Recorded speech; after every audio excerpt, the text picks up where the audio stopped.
Yau take ɗaya ga watan Junairun shekara ta 2024, wato sabuwar shekara kenan. Amma a shekarar da ta ƙare a daren jiya din nan, Najeriya ta sha fama da abubuwa mabambanta waɗanda suka shafi rayuwar al'umma ta fuskoki da dama. Waɗannan abubuwa sun karaɗe shafukan manyan jaridun duniya.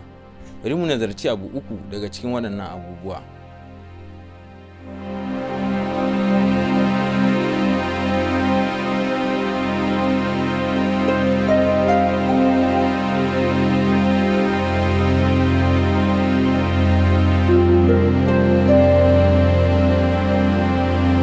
No matter how long you protest, we are going to remove subsidy.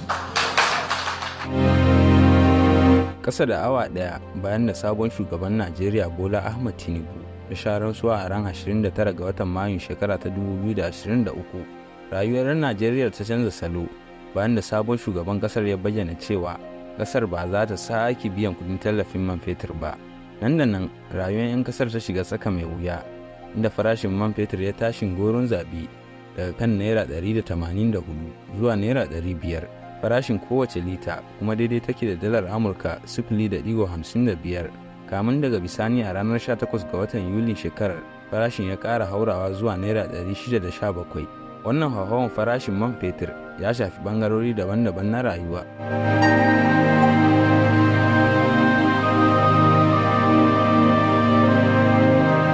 Wani alƙaluma da hukumar ƙididdiga a Najeriya ta fitar ta bayyana cewa farashin abubuwan tafi da rayuwa ya karu da kashi 5.11 cikin 100 daga watan Afrilu zuwa watan Oktoban wannan shekarar, duk ta sanadiyar cire tallafin man fetur.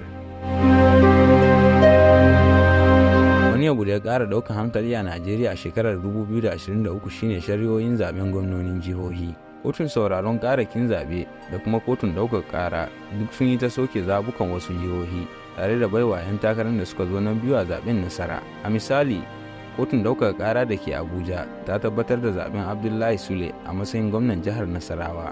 Dama dai 2 ga watan Oktoba ne kotun sauraron ƙarakin zaɓe a lafiya ta soke nasarar Sule, tare da bayyana David Ombugudu, 'yan takarar PDP a matsayin wanda ya lashe zaben. Don haka Sule da jam'iyyar APC suka nemi soke hukuncin da kotun ta yanke. Kazalika jihar Zamfara, inda kotun ɗaukar ƙara da ke Abuja ta soke nasarar da Dauda Lawan Dare na jam'iyyar PDP ya samu, tare da bayyana zaben gwamnan jihar Zamfara a matsayin wanda bai kammala ba. Kuma kotun ta umarci INEC da ta gudanar da sabon zaɓe a ƙananan hukumomi guda 3. Dama dai kotun sauraron karakin zaɓe ta tabbatar da nasarar Dauda Lawal. Sai dai Bello Matawalle na jam'iyyar APC da ke zama ƙaramin ministan tsaro ya ɗaukaka ƙara kan hukuncin. Sai shari'ar jihar Kano da ya fi ɗaukan hankali akan dukkanin shari'o'in gwamnoni a ƙasar, inda kotun ɗaukar ƙara da ke Abuja ta tabbatar da hukuncin kotun sauraron karakin zaɓe da ta yanke cewa ta kori Abba Kabir Yusuf na jam'iyyar NNPP a matsayin gwamnan jihar, kuma ta ayyana Yusuf Gawuna na jam'iyyar APC a matsayin zaɓaɓɓen gwamnan Kano. Sai dai hukuncin kotun ɗaukaka ƙarar ya bar baya da ƙura, inda wasu masana harkar shari'a irin su barista Bulama Bukarti suka ce hukuncin cike ke da tufka da warwara, kuma ana sa ran kotun kolin ƙasar za ta saurari batun. To sai dai duk da irin wannan sauke daura da kotuna suka yi ta yi, akwai jihohi da dama da kotun suka baiwa jam'iyyun adawa nasara. A ran 3 ga watan Disamban shekara ta 2023 ne jirgin yaki maras matuki ya jefa bom kan wasu al'umma a wurin taron Maulidi a ƙauyen Tudun Biri, inda harin ya lagume rayuka sama da 88 a cewar hukumomi a ƙasar. Sai dai ƙungiyar Amnesty International ta ce adadin rayukan da aka rasa ya haura 120. Farko dai rundunar sojojin Najeriya ta musanta alhakin kai wannan hari, kamun daga bisani ta yarda ita ta kai harin, kuma a cewar su sun dauka 'yan bindigan daji ne. Irin wannan kuskure na kai hari kan fararen hula da basu ji ba basu gani ba da rundunar sojojin sama ta Najeriya ta kai ya sha aukuwa a lokuta mabambanta, musamman a arewacin Najeriya har ma da jamhuriyar Nijar. Shi yasa wasu ke kwatanta harin da ganganci. Duk da cewa cire tallafin man fetur da ma dambarwar shari'un zaɓe da kuma hari bisa kuskure da dakarun sojin Najeriya suka kai akan fararen hula ya riga ya auku, amma har yanzu yana da tasiri a zukatan 'yan Najeriya, kuma akwai buƙatar samar da maslaha da zai disashe waɗannan abubuwa. Bari mu nazarci maslaha da ya kamata a samar.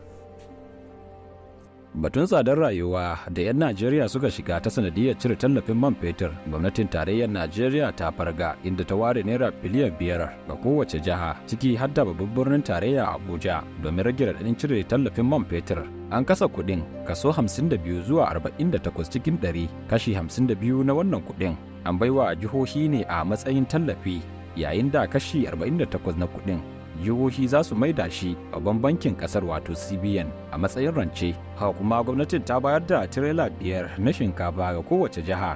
Haka zalika gwamnatoci a jihohi sun yi nasu kokari, inda wasu jihohin a ƙara ma'aikata albashi tare da siyo motocin sufurin al'umma cikin farashi mai rahusa. Duk da wannan tallafi domin rage raɗaɗin, amma wasu 'yan ƙasar suka ce lamarin bata sauya zani ba, inda suka yi ta kira da a maida tallafin da aka cire, domin a ce wasu sake dada tallafin man fetur ne kawai zai magance tsadar rayuwa da suke ciki. A bangare guda kuwa akwai masu ra'ayin riƙau da tunaninsu ya zo daidai da gwamnatin shugaba Tinubu, wanda ke jinjinawa matakin shugaban kasar na cire tallafin man fetur, irin su tsohon gwamnan babban bankin Najeriya CBN Sanusi Lamido Sanusi, wanda har ma ya kwatanta tallafin a matsayin damfara.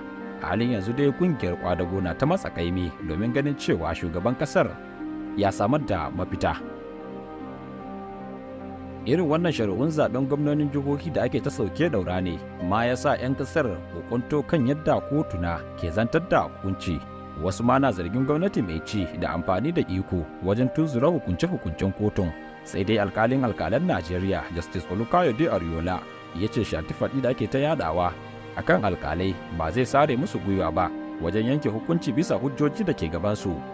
Masana harkokin shari'a a Najeriya irin su Femi Falana sun yi ta kira ga al'umma su daina biyan jita-jita kan hukuncin kotu kafin a zantar, saboda hakan na bada gudunmawa wajen sanya rudani a cikin al'umma, duk da cewa ya soki lamirin tufka da warwara da aka samu a hukuncin kotun ɗaukar ƙara kan shari'ar zaben gwamnan jihar Kano. Dangane da harin jirgi maras matuki bisa kuskure da rundunar sojin Najeriya ta kai kan fararen hula a garin Tudun Biri da ke jihar Kaduna, da ya sanadiyar laƙume rayukan mutane da dama kuwa, al'ummar ƙasar musamman na arewaci sun yi ta kira da gwamnati da ta biya diyyar mutane da suka rasa rayukansu, a hukunta duk wani wanda aka samu da hannu kan harin. Dama dai a ranar 16 ga watan Disamban shekarar 2023 ta gabata ne gwamnonin arewa suka ba da gudunmawar naira miliyan 180 domin ragewa iyalan waɗanda harin ya shafa raɗaɗi, kuma gwamnatin tarayya ta sha alwashin samar musu da ababen more rayuwa.